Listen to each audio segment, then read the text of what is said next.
मुरलियों में आते हैं ना, वहाँ प्राइवेसी और सीक्रेसी की जरूरत नहीं है। मुरलियों में आते हैं ना, वहाँ प्राइवेसी और सीक्रेसी की जरूरत नहीं है। प्राइवेसी और सीक्रेसी जो पैदाइश के लिए सचिव में जो प्राइवेसी और सीक्रेसी की जरूरत नहीं है, एक पॉइंट आया था मुरली में। तो एक बात है, जो संगमी के लक्ष्मी नारायण जो है वो वाइब्रेशन द्वारा वो पैदाइश करते हैं। उसमें तो शुक्रकंड कैसा डालते हैं माँ की पेट में? शुक्रकंड जो होते हैं, शुक्रकंड वो एक बात है। और दूसरा एक बात का जवाब एक बार में लेते जाओ, इकट्ठा नहीं।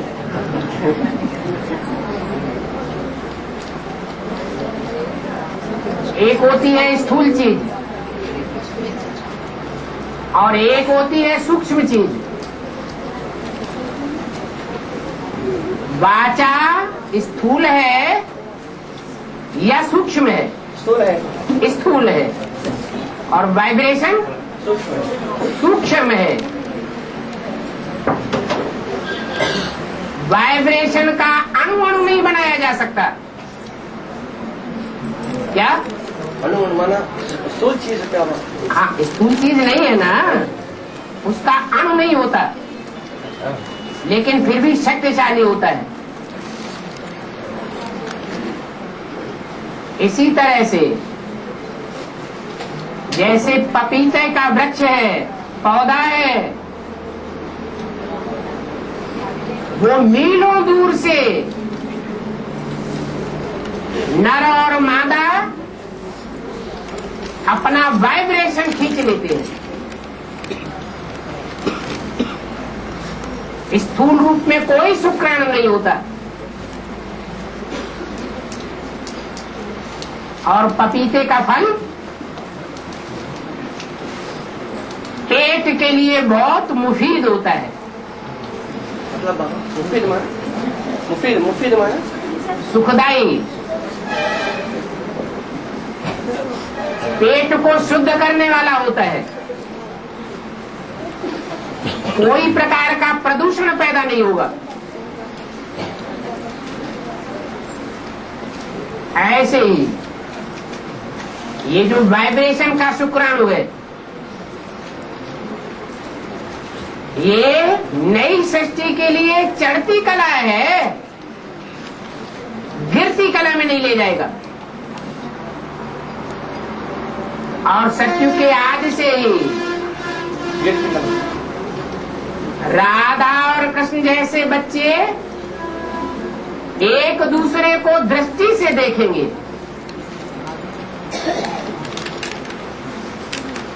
दृष्टि के शुक्राणु एक दूसरे में डालेंगे। वो स्थूल होने के कारण बुद्ध रूपी पेट को पवित्र नहीं बना के नहीं रख सकते। कुछ न कुछ अंश मात्र पतन जरूर होगा। क्यों? क्योंकि उसमें देह का अंश आ जाता है। आंखें भी वाला ज्ञानेंद्रियां हैं, और ज्ञानेंद्रियों में भी सबसे ऊंची स्टेज की इंद्रियां हैं। आत्मा रूपी राजा के बिल्कुल नजदीक रहने वाली इंद्रियां हैं, परंतु फिर भी देह का अंग है।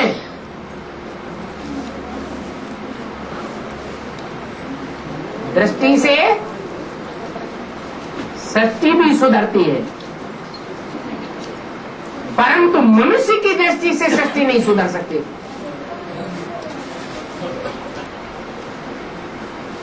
चाहे सतयुग के देवताएं ही क्यों न उतर आए हों, वो भी दृष्टि से सृष्टि को नहीं सुधार सकते। एक बाप ही है जो साकार रथ में प्रवेश करके साकार ज्ञान इंद्रियों के द्वारा अथवा कर्मेंद्रियों के द्वारा भी सात्विकता के ही वाइब्रेशन फेंकता है।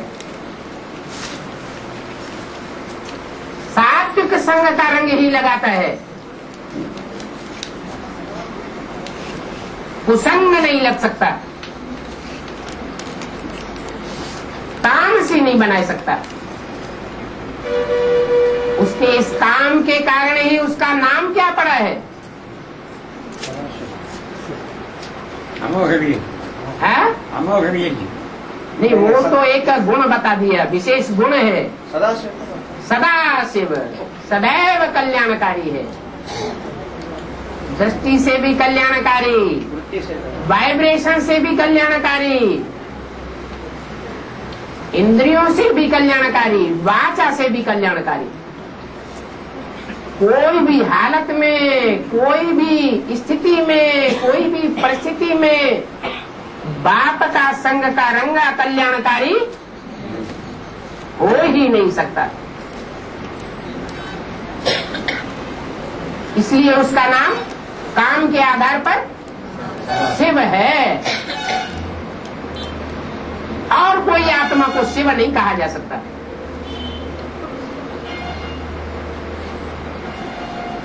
तो शिव के पार्ट की तो बात ही अलग है, न्यारा वो दृष्टि से भी कल्याण करता है, वाइब्रेशन से तो कल्याण करता ही है, परंतु वाइब्रेशन भी साकार के थ्रू चाहिए। अगर साकार के थ्रू वाइब्रेशन न हो तो इस सृष्टि पर उसको आने की भी दरकार नहीं। ऊपर बैठे बैठे ही वाइब्रेशन देता रहे, प्रेरणा करता रहे, उस आत्मा को भी उसका फल मिल जाता, वो भी स्वर्ग की दुनिया में आ जाती, परंतु उसका तो पार्ट ही नहीं है। जिस तन में प्रवेश होकर के ये कार्य करता है, संग का रंग लगाता है, उस तनधारी को ही सारी प्राप्ति होती है। मेहनत का अजूरा मिलता जरूर है।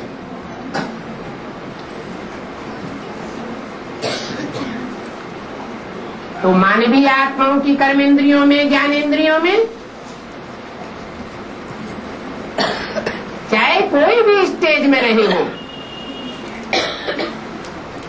उनके संग के रंग से पतन जरूर होगा।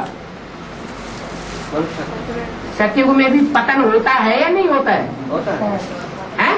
होता है बस। होता है, नहीं तो कलाएं कम कैसे होती है? ज्यों ज्यों अनेक आत्माओं के संग का रंग लगता है, या एक दो आत्माओं के भी संग का रंग लगता है, तो कुछ न कुछ व्यक्ति नीचे उतरती है। एक संगम युग ही है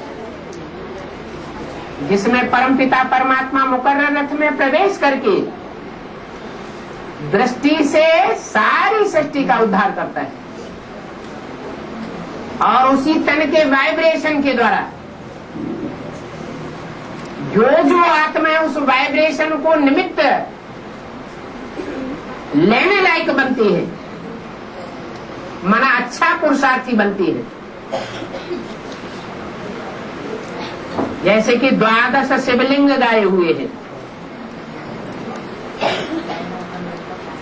जरूर बाप के सच्चे बच्चे होंगे। मैंने जो सूर्यवंशी जो 12 ग्रुप वो है बाप। अगर सच्चे बच्चे न हो, कथनी करनी में उनके अंतर हो, तो 12 ज्योतिर्लिंगम में नहीं गिने जाएंगे। ज्योति कहा जाता है ज्ञान की ज्योति।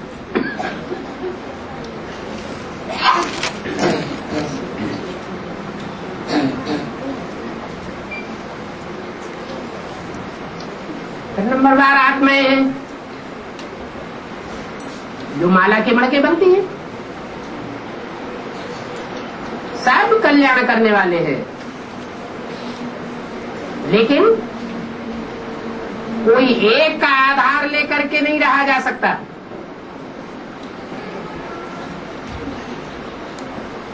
नहीं तो मुकर्रर रथ का कोई गायन ही न हो।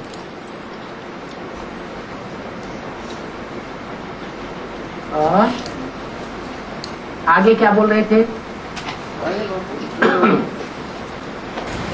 प्राइवेसी सीक्रेट्स की बात है, तो दृष्टि द्वारा प्राइवेसी वहां की जाती है जहां कुछ चोरी की जाती है, सीक्रेसी में जहां कुछ अनर्थ किया जाता है,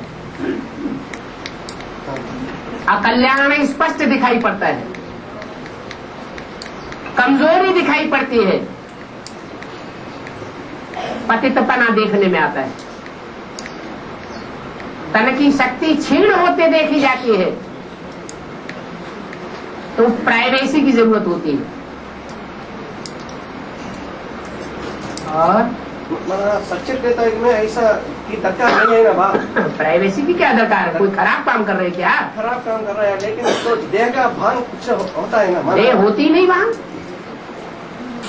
मतलब ये इंद्रियों द्वारा होते हैं ना, जो कर्म इंद्रियां हैं उनसे देहभान बढ़ता है, तो ज्ञान इंद्रिय, ज्ञान इंद्रियों से देहभान उतना नहीं बढ़ता, क्योंकि वहां अव्यभिचारी इंद्रियां होती हैं। और